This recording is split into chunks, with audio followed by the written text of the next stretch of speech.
ये बोर्ड पर जो आप देख रहे हैं यह रूमनदेई का स्तंभ लेख है। रूमनदेई नेपाल में है और उस जिले का नाम है रूपन्देही। रूपन्देही जिले में रूमनदेई है, वहां एक स्तंभ है सम्राट अशोक का लिखवाया हुआ, वही अभिलेख ये है। इसकी खोज 1896 ईस्वी में जाड़े के महीने में दिसंबर में एक जर्मनी के फिहरर ने इसकी खोज की थी, माना जाता है। अब खोज तो बहुत पहले हुई थी। इस अभिलेख को 5वीं शताब्दी में फाहियान ने भी देखा था, 7वीं शताब्दी में वेनसाग ने भी इसकी खोज की थी, लेकिन आधुनिक काल में माना यह जाता है कि जर्मन के एक पुरातत्ववेत्ता फिहरर ने दिसंबर 1896 ईस्वी में इसकी खोज की। फिहरर विसेंट स्मिथ से 10 साल छोटे थे, विसेंट स्मिथ 10 साल बड़े थे। तो फिहरर पर आरोप लगा, फिहरर चूंकि जर्मन के थे और विसेंट स्मिथ जो थे वो इंग्लैंड के थे और भारत पर इंग्लैंड का हुकूमत था, तो वर्चस्व तो इंग्लैंड वालों का था। जर्मन के पुरातत्ववेत्ताओं की क्या औकात थी। विसेंट स्मिथ ने ही आरोप लगाया कि फिहरर जालसाजी कर रहे हैं। उन पर जांच कमेटी, यहां की अंग्रेजी सरकार ने जांच कमेटी बनाई और उसका उनके ऑफिस का इंस्पेक्शन खुद विसेंट स्मिथ ने की और इंक्वायरी सेटअप हुई और फिहरर पर आरोप लगा और फिहरर फिर 2 साल के बाद उनको नौकरी से हटा दिया गया। फिर वे अपने देश चले गए। तो माना जाता है कि आधुनिक काल में फिहरर ने इसकी खोज की दिसंबर 1896 में, और यह रूमनदेई का ये स्तंभ लेख है। इस पर हम चर्चा करेंगे, लेकिन जो दिमाग में पहला सवाल आता है कि ये रूमनदेई क्या है। रूमनदेई का स्तंभ लेख, रूमनदेई का स्तंभ लेख कहा तो जाता है, लेकिन ये रूमनदेई क्या है। रूमनदेई, देई माने देवी। अभी आप बिहार, पूर्वी उत्तर प्रदेश से लेकर करके नेपाल की तराई तक जाइएगा तो महिलाओं के नाम के आगे देई, देवी, देही ये लिखा जाता है। फलाना देई, जैसे जीरा देई है, जहां वो डॉक्टर राजेंद्र प्रसाद का जन्म हुआ था, तो जीरा भी कोई नायिका थी, जीरा देई। उसी तरह रूमनदेई, ये रूमन कौन है, पहला सवाल तो ये है। शायद एक वीडियो में अपनी बात मैं नहीं कर सकूं, कोई बात नहीं। तो रूमनदेई कौन है, कोई तो है। फ्लिट ने 1908 ईस्वी में इस इंस्क्रिप्शन के बारे में फ्लिट ने विस्तार से लिखा है। फ्लिट वहां गए थे तो देखे क्या कि जहां ये स्तंभ है वहां एक श्रीन है, एक टीला है, वहां पर एक श्रीन है और उसमें एक महिला की मूर्ति है जो अपने दाहिने हाथ से साल वृक्ष पकड़ी हुई है। उसी की पूजा वहां होती थी, रूमनदेई की वहां पूजा होती थी। और खास तौर पर वैशाख पूर्णिमा को, और वैशाख पूर्णिमा को ही तथागत बुद्ध का जन्म हुआ था। देखिए, अब तालमेल बैठाइए कि रूमन देई की पूजा विशेष तौर पर वैशाख पूर्णिमा को होती थी, और रूमन देई एक महिला थी जिसके दाहिने हाथ साल वृक्ष पर था, साथ में 3 परिचारिकाएं थी। क्लियर है कि वह रूमन देई और कोई नहीं, तथागत बुद्ध की माता थी। उन्हीं की पूजा होती थी रूमन देई के रूप में। जनता, लोक जनता इतिहास की परंपरा को बहुत दूर तक ले आती है। नाम मिटा नहीं, मिटेगा भी नहीं। यहां पटना में जो महेंद्रू घाट है, तो सम्राट अशोक के पुत्र थेर महेंद्र के नाम पर है। और देखिए, 2200 सालों से वह नाम आज भी पटना ढो रहा है, महेंद्रू घाट। इतिहास मिटाए नहीं मिटता। आप गया में जाइएगा तो वहां मोरिया घाट है, मोरिया घाट आज भी मौजूद है।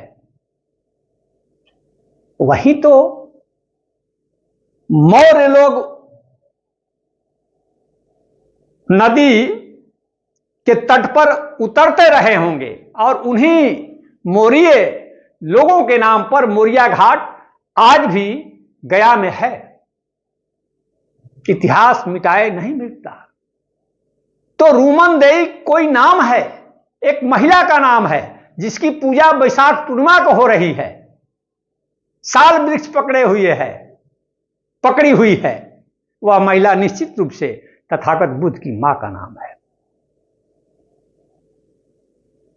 तो मैं तो यह कहता हूं कि रूमन देई ही तथागत बुद्ध की मां का एक्चुअल नाम था। उसी को लुम्बिनी, जो ये लिखा है लुम्बिनी, यहां सम्राट अशोक ने लुम्बिनी लिखवाया है। तो आप देखिएगा कि यहां ला है राजा की जगह पर, राजा न लिख करके, राजिन न लिख करके लाजिन लिखा हुआ है। र का ल में रूपांतरण हो रहा है। तो लुम्बिनी जो है यह रूमिन है, उस गांव का नाम जहां तथागत बुद्ध जन्म लिए थे। बुद्ध की मां के नाम के आधार पर है ये लुम्बिनी गांव तो आज भी चलता है। कश्मीर के तरफ पहलगाम वगैरह देखिएगा, ये अभी ग्राम संस्कृत में इसको बोलते हैं और हिंदी में गांव बोलते हैं। तो किताबों में तो हम लोग ये पढ़ते हैं कि भाई तथागत बुद्ध की मां का नाम महामाया था। क्या पढ़ते हैं? महामाया। अब माया का मैं अर्थ दिखाऊंगा आपको। ये प्राकृत की डिक्शनरी है, ये मेरे हाथों में प्राकृत की डिक्शनरी है, और इसमें हम देखते हैं कि माया का क्या अर्थ है। माया का क्या अर्थ है, तो आप पढ़िए, नजदीक ले जा रहे हैं। माया माने माता, मातृ, माई, माया, ये हाथ पकड़े हुए हैं। देखिए, देख पा रहे हैं माया। माया माने माता, माई, देख पा रहे हैं। माया माता को कहा जाता है प्राकृत भाषा में, और वो प्राकृत नाम है। तो महामाया का मतलब क्या हुआ? महामाता, ग्रेट मदर। मतलब कि बुद्ध की वो मां का नाम महामाया नहीं है, बुद्ध की माता की वो उपाधि है, दी गई है। इतने महान पर्सनालिटी को जिस मां ने जन्म दिया वह महामाता है, महामाया है, ग्रेट मदर। तथागत बुद्ध के घर से निकले तो महाभिनिष्क्रमण, वो भी महान है, महा है, ग्रेट। जब निर्वाण को प्राप्त हुए तो भी महापरिनिर्वाण। तो मां फिर महा क्यों नहीं हो? महामाया। तो महामाया बुद्ध की मां का वास्तविक नाम नहीं है, महामाता, ग्रेट मदर।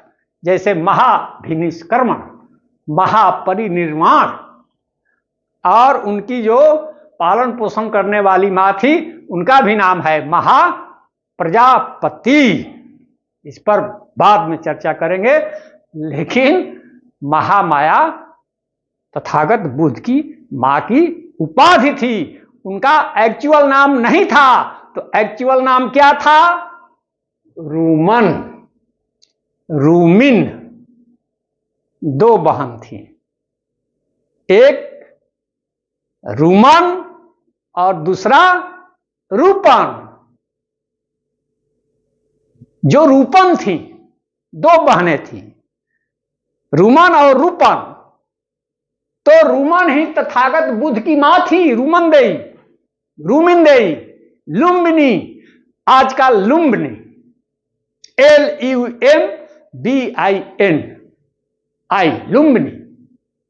लुम्बिनी, यही लुम्बिनी जिसको आजकल हम लोग लुम्बिनी कहते हैं, वह अशोक के समय में लुम्बिनी थी। और फ्लिट ने जिस रूमनदेई की चर्चा की है वह तथागत बुद्ध की मां का वास्तविक नाम है। चूंकि तथागत बुद्ध का जन्म एक जंगल में होता है जिसका कोई नाम नहीं है, नाम उसका दे दिया गया, उसका नाम दे दिया गया। जैसे सुजाता का गांव का नाम आज दूसरा है, लेकिन चूंकि स्तूप मिल गया तो उस गांव का नाम दे दिया गया, सुजाता ग्राम। नाम दे दिया जाता है, नाम दे दिया गया। रूमन के आधार पर लुम्बिनी आजकल हम लोग बोलते हैं। यही फैक्ट है। बहुत सारी बातें मैं भूल भी रहा हूं, लेकिन यही है। अब मैं आता हूं इस पर, जरा इसको पढ़ा जाए। पूरा तो पढ़ेंगे तो बहुत काफी समय लग जाएगा, इसको दो पार्ट में करेंगे। बताना होगा भाई, जब 15 मिनट हो जाए तो 15 मिनट अगर हो जाएगा तो फिर हम इसका दूसरे भाग पर जाएंगे, क्योंकि बहुत सारी बातें हमको कहनी है। तो यहां से पढ़िए। उल्टा द, हिंदी में ऐसे द लिखते हैं ना, तो ये जो धम लिपि है, द को ठीक उलट दीजिएगा तो ये धम लिपि का द हो जाएगा। ऐसे कर दीजिएगा तो दे हो जाएगा।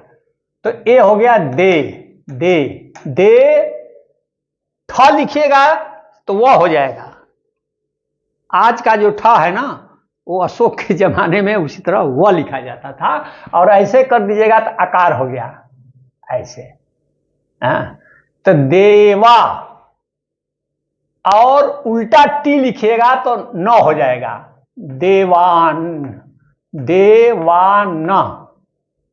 अब देखिए एक गलती हो गई यहां। जो रूमिनदेई स्तंभ लेख का जो राइटर है उससे एक गलती हुई है। गलती यहां हुई है, उनको लिखना चाहिए पिएन, तो लिख दिए हैं महोदय पाएन। अब ऐसे हो गया, ऐसे तो ए पा हो गया। तो ए पा नहीं होना चाहिए, ए पी होना चाहिए। ए अगर ऐसे ना लिख करके ऐसे कर देते ऊपर की तरफ तो ए पी हो जाता। थोड़ा सा छूट गया है। तो ये एक्चुअल में वो लिखना चाह रहा है राइटर पी, लेकिन लिखा गया है उससे पाएन। ये होगा पी ना, देवान पिएन। क्या मतलब हुआ देवान पिएन? क्या मतलब हुआ? किताबों में आप पढ़ते हैं कि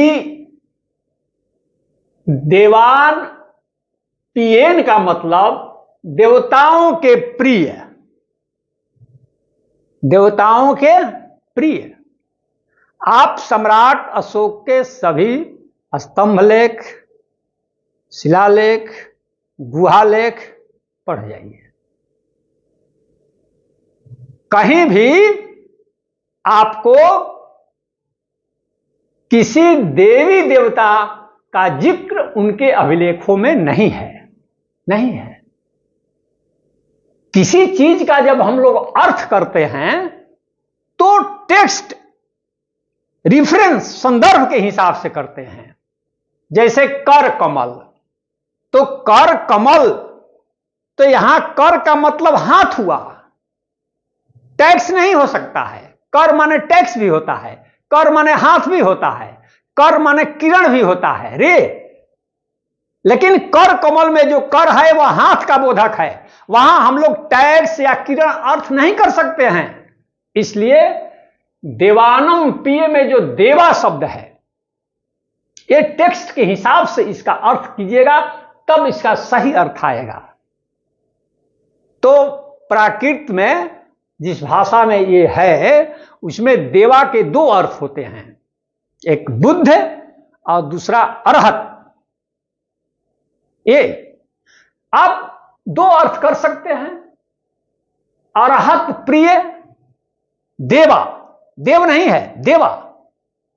अब बहुत सारे इतिहासकारों ने तो देवानम कर दिए हैं, तो वो संस्कृत भाषा हो गई देवानम। ये देवान है, देवा नाम नहीं।